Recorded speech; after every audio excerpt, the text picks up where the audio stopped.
Hey guys, this is Recently Rhonda, and I want to tell you the story of Glass Fight Weekend.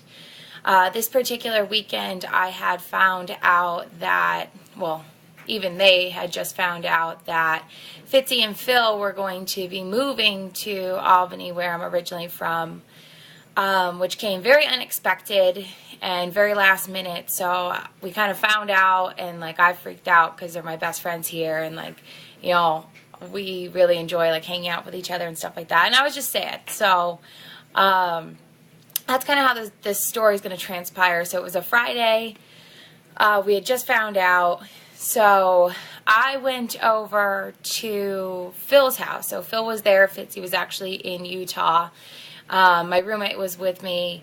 And I had made plans also with Matthew to kind of talk about where we stood, which is a very uncomfortable conversation for me to have, like, ever. And then the situation that we were kind of in was already like super weird, which is he kind of still talked to his ex. I still talk to my ex, so I didn't really see like the problem there. I just didn't understand the magnitude of it.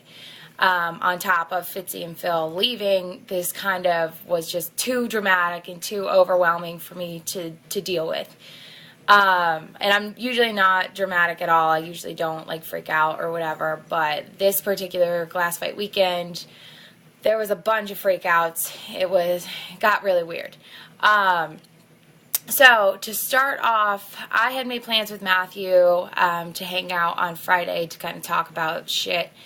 Phil invited me over as well, just to have kind of like a celebration cocktail with myself, him, and my roommate. So before I went and hung out with Matthew, I said, all right, cool, whatever, I'll come over, I'll have a couple cocktails, I'll bring the dogs, because I kind of knew it was going to be a long night with Matthew or whatever, so, and I didn't want my dogs to sit in the house. So brought the dogs over, and I was drinking wine at this point, so I had one glass of wine, and I had called Matthew, and I was like, listen, you know, I don't know what time you plan on hanging out, but I'm just going to go have a celebration cocktail with Phil. If you want to come over, you're more than welcome to, but that's what that's what my plan is to do, and then I'll meet up with you later. Tell me what you want me to do. You either want to come to Phil's house, or do you want me to go to your house, whatever, and then we can kind of make plans from there. So I get to Phil's, I have a glass of wine, we have a couple shots of whiskey, and I don't hear from Matthew. So I'm like, okay, apparently you don't want to hang out anymore, even though I talked to you like less than an hour ago. So I start drinking because I'm like, all right, whatever. Like, now I'm in like this weird mood. Well, I was already in a bad mood. You know, my best friends are leaving, you know, to live across the country. Matthew and I felt like we needed to have like kind of this serious discussion because some shit happened before. And then he's ignoring me, and I'm starting to drink whiskey and wine. So the night gets weird. So Phil and my roommate kept going, you know, where's Matthew? Where's Matthew? He's coming over? Like, what's happening? I was like, I don't know. Like, after like 5 or 6 shots of Jameson, I was like, let me call him, because this is ridiculous. Like, nobody's gonna, you know, stand me up. So I call him, and he's like, dude, I sent you a bunch of text messages. Like, you never got them? And I was like, never received a single text message, like, whatsoever. So he comes over. Now, at this point, I'm already drunk, and this is not what I wanted to do. I did not want to be drunk. I wanted to be completely sober, like, level-headed, because the conversation was serious, but I wanted to, like, I just kind of wanted to find out where we stood. It wasn't anything where I was, like, going to freak out or, you know, ultimatums or anything like that. That's not the type of person I am, but I did kind of want to find out where we stood, as everyone should, you know, want to know that, I guess. So he comes over to Fitzy and Phil's house. So it's just me and the boys. We're starting drinking, whatever.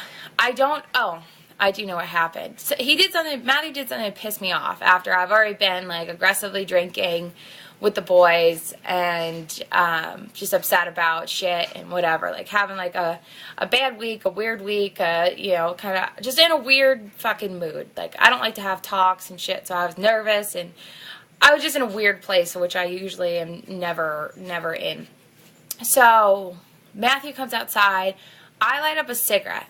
Matthew hates cigarettes, like hates smoking, whatever. So he pushed my chair, is what I remember. He pushed my chair away from, I think he was kidding.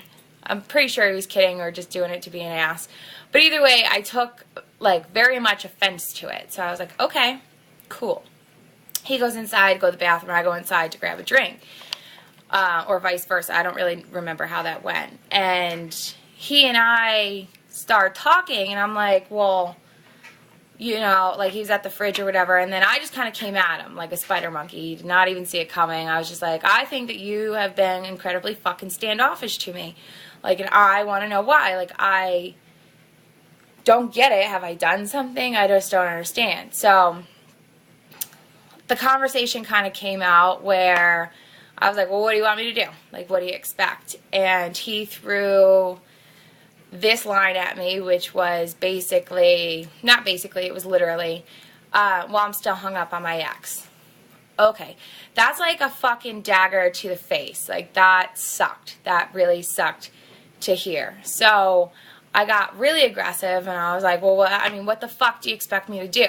Like, I don't understand. Like, what do you expect from me? Like, where do you want me to go from here? You want me to just fucking sit around and wait? Because I'm not that girl. Like, I already feel fucking very stupid for even being in this situation because I'm never here. I've never, you know, liked someone like this. I've never had to have this conversation with somebody. You know, if somebody likes me, I know right off the bat.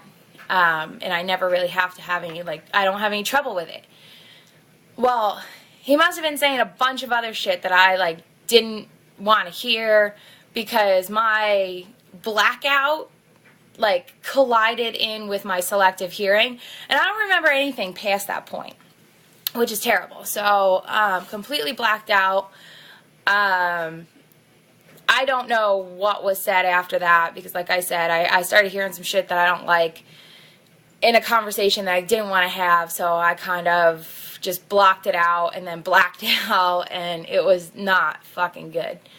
So after my blackout, we continued to drink because I went on blackout autopilot, and that's where Rhonda comes in and kind of takes over the wheel. And then what had happened was we had woke up the next day at 6 a.m., me and Phil. And then my roommate was still sleeping on the couch. So me and Phil wake up, and I was apparently playing music on my phone, and Glycerine is blaring through the fucking speakers, and I'm like, of course. You know what I mean? It's like one of those things that you're like, of course Glycerine's playing through the fucking speakers right now. Wake up at 6 o'clock. Phil comes downstairs. I usually cook breakfast in the morning, especially when we're all hungover and shit. So he and I went, we didn't go to the store yet. We were waiting for my roommate to wake up. So Phil and I, well, mainly me, I grabbed the bottle of Jameson at 6 a.m., a couple more beers that we had left in the fridge, because we had like 3 or 4 beers left in the fridge, and like maybe this much Jameson. So I start going double with Phil. Like, double shots, double time, drinking a beer, like, woke up still drunk and got right back on the saddle.